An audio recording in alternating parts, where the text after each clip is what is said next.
네, 안녕하세요. 여러분들의 구독과 좋아요로 이 채널이 유지되고 있습니다. 항상 구독자님, 멤버십 회원님들에게 감사하다라고 말씀을 드리면서 이번 반등에 따른 요지를 한번 설명을 드리는 시간으로 한번 준비를 해 보았습니다.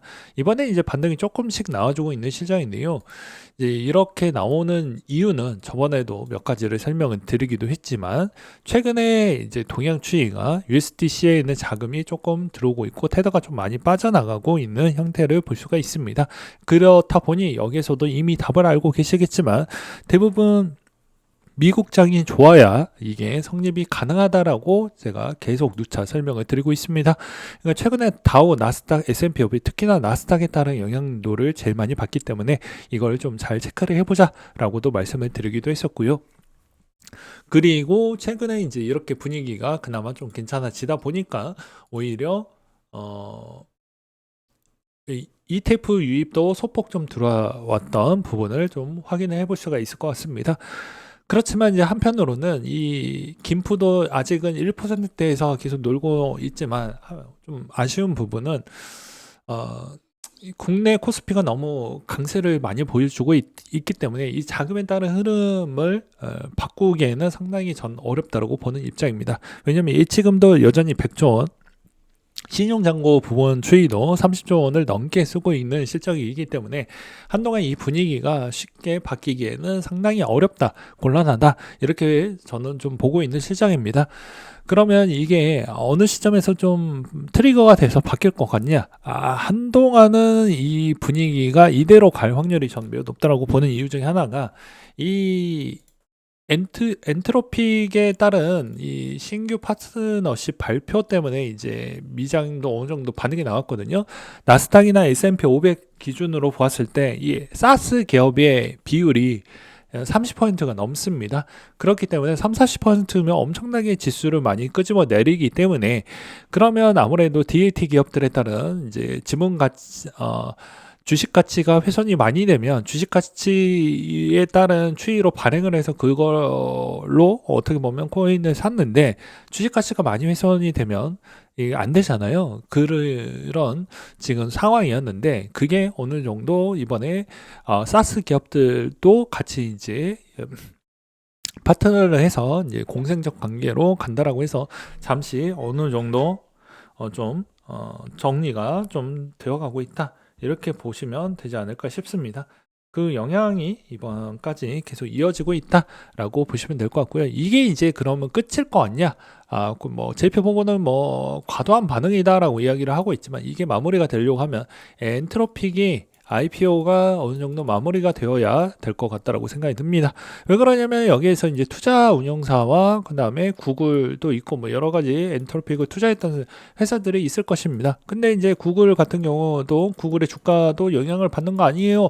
이렇게 물어볼까봐 좀 더 풀어서 설명을 드린다고 하면 구글 같은 경우에는 주가 일시적으로 밀려도 여기에는 지분 가치를 더 크게 받으면 이익으로 다 훼손이 되고 다시 잠깐 몇 개월 정도 쉬어가고 다시 올라갈 수 있을 만한 파워가 있기 때문에 오히려 지금 이 가치를 더 많이 띄워주는 형태로 가는 게 더 이점이 있다라고 보시면 됩니다. 투자 운영사도 여러 가지에 있는 패턴에 있는 경우의 수를 다 갖다 쓸 수가 있기 때문이죠. 그리고 또한 이 사스 기업들이 이렇게까지 많이 빠지면서 오히려 이제 이 사스 기업에 따른 투자를 기피하는 현상이 또 생겼습니다. 그러면 투자 운영사 입장에서는 어차피 그 사스 기업들에 따른 훼손으로 인해서 수익성이 좀 떨어졌다고 하면 엔트로픽의 IPO에 더 힘을 실어주자라는 추이로 갈 수 있기 때문입니다. 그리고 또한 나중에 거기서 IPO 부분에 빼먹을 거 다 빼먹으면 다시 이제 누구나 진입하기 어려운 부분을 이제 언론 플레이를 하면서 이제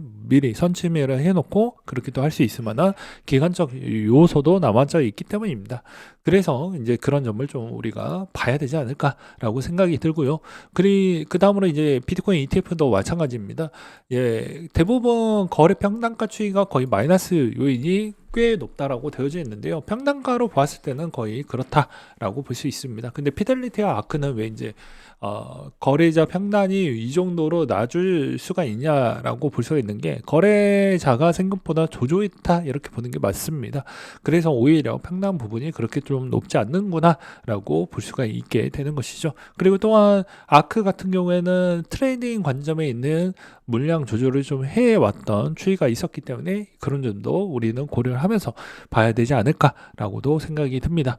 한편으로는 이제 이번에 비트코인도 최고점 대비 50% 이상 빠지다 보니까 그 누구나 접근하기가 상당히 어려워지는 그런 형태로 흘러가고 있습니다. 그리고 또한 이 대부분 여기에 있는 중소형 코인들은 앞으로에 있는 과제가 여러 가지가 있는데 AI가 주었던 부분이 코인에도 미치는 영향이 없다라고 생각하시면 안 됩니다. 절대적으로 있습니다. 왜냐 어차피 이것도 코딩이 중요하거든요.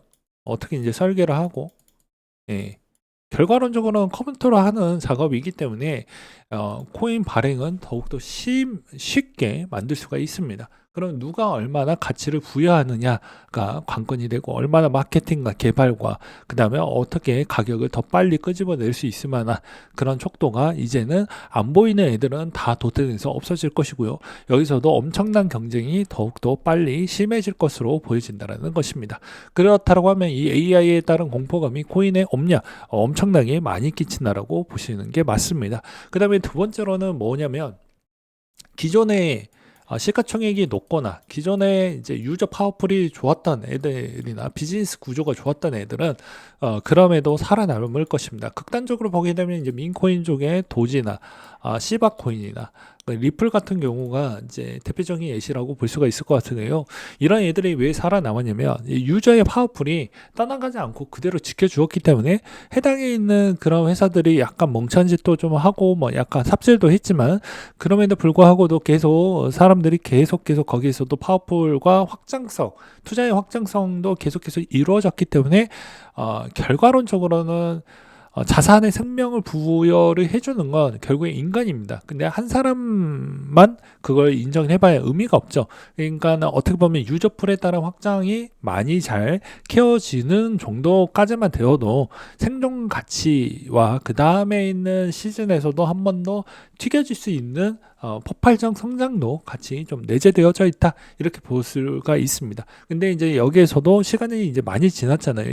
이쪽 생태계도 그러하는데 단기적이나 중기적인 관점에서도 이제 더 이상 성장이 보여지지 않는 애들은 거의 다 뭐 상장 폐지가 되는 거나 성장이 도태되거나 그렇게 될 것입니다. 왜냐 AI가 더 나은 기술로 더 나은 포트폴리오로 비즈니스 포트폴리오로 분명히 기존에 있었던 애들을 또 다 잡아먹거나 그 경쟁에서 도태시키고 자기가 또 우상적으로 올라갈 수 있는 가능성도 열려져 있기 때문입니다. 그렇다 보니까 다시 한번 이분이 또 등장을 하게 되는데요. 이번에 이제 메타에서 이분이 이제 다시 스테이블 결제 추진할 계획이다라고 이야기를 하고 있는 시점입니다. 물론 이제 자체 코인을 만든다라는 이야기는 없었지만 이런 거를 준비를 하고 있다라는 것은 여러 가지에 따른 추이를 우리가 다시 한번 좀 새겨서 봐야 되지 않을까라고도 생각이 들고요. 이렇게 이제 여기서 또 우리가 배울 수 있는 부분이 또 여러 가지가 있죠. 여전히 비트코인은 사이클에 마다마다 이렇게 흘러가고 있습니다. 우리가 이제 최근에 이제 올림픽 부분에서 배울 수 있는 점이 몇 가지가 있었죠. 우리는 이제 금, 은, 동 1등, 2등, 3등만 기억을 하지만 투자 시장에서는 굳이 1등, 2등, 3등을 할 필요성이 없습니다. 그냥 내 계좌에 수익성이 꽂히냐 안 꽂히냐, 누가 조금 더 욕심을 더 많이 낼 거면 내가 수익성과 그에 따른 행동과 태도와 자세를 제대로 갖추면서 하고 있냐, 그리고 내가 혹여나 잘 못하는 부분은 무엇인지, 내가 잘하는 부분이 무엇인지를 자기 객관화를 잘 하면서 하면 된다라는 거예요. 올림픽 부분에 있는 선수들도 내노라 하는 국가대표들인데 국가대표들도 진짜 근사치에 있는 오차 범주 안에서 나뉘어지기 때문에 다 프로라고 볼 수가 있는 것입니다. 그럼 여러분들이 그 프로가 될 거라고 하면 여러분들은 아마추어이잖아요. 그러면 그 프로를 이길 수 있고 그 다음에 누구나 알아줄 수 있을 만한 급 정도로 성장이 될 거라고 하면 지금보다 더 많은 노력이 필요하다라고 저는 말씀을 드릴 수가 있을 것 같습니다. 그렇기 때문에 내가 지금 할 수 있는 상태와 내가 자산을 어떻게 잘 지키는, 과거에 있었던 패턴에서 내가 잘못한 점, 잘한 점을 잘 정리를 해 보신 다음에 나에게 맞는 투자를 좀 잘 지향을 해서 가져가셔라. 그래서 저는 요즘에 이제 이런 주장을 좀 많이 해요. 다 달리기에 달리는 속도가 다 제각각이 있기 때문에 그 제각각에 있는 그 속도를 자기의 속도로 맞추어야지, 남의 속도로 맞추다 보면, 욕심으로 맞추다 보면 무릎에 물이 차든지 아킬레스건이 찢어져 나가든지 그럴 수가 있다라는 것입니다. 그러니까 마찬가지로 이 자산도 사이클마다에 따른 주기가 있습니다. 성수기가 있고요, 비수기가 있습니다. 인생도 마찬가지로 성수기가 있고 비수기가 있습니다. 그럼 마찬가지로 이 비수기 때 다 누구나 회피할 때, 이때 적극적으로 담아서 어느 기간 동안 내가 버틸 수 있을 만한 그 평균 기간이 좀 지났을 거잖아요. 그 경험치를 제대로 가져갔다고 하면, 이 기간도 잘 지켜낸다고 하면 충분한 수익을 가져다 줄 거라고 생각이 듭니다. 누구나 다 똑같이 여러분들만 힘든 게 아니고 기업도 힘들고요, 코인 거래소도 힘들다라고 보시면 됩니다. 기업 중에서는 자기에 있는 주식이 85% 높다고 보니까 자사주 매입을 좀 하기도 했었고, 그 다음에 거래소도 여전히 이번에 비트 산다라는 거 물려져 있는 상태라고 보시면 될 것 같습니다. 네, 마지막으로 이제 두바이 국영은행도 포트폴리오에 비트코인 편입 검토를 1% 정도를 하겠다라고 이제 발표를 하기도 했었고요. 그 다음에 이더리움 재단도 여전히 스테이킹에 적극적으로 좀 가하고 있습니다. 최근에 비탈릭이 이런 이야기를 하기도 했습니다. 비탈릭은 개발자입니다. 투자자가 아닙니다. 여러분들은 비탈릭 자체에서 이제 보았을 때 여러 가지 자기만의 해석대로 보고, 저도 마찬가지이긴 하지만 최근에 비탈릭은 AI를 생각보다 더 좋게 바라보고 있습니다. 탈중앙화 모델에서는 AI가 적극적으로 좋다라고 이야기를 했습니다. 그러니까 풀 자동화 스택으로 좀 돌리기 위해서 상당히 많은 고민을 한다라고 볼 수가 있을 것 같은데요.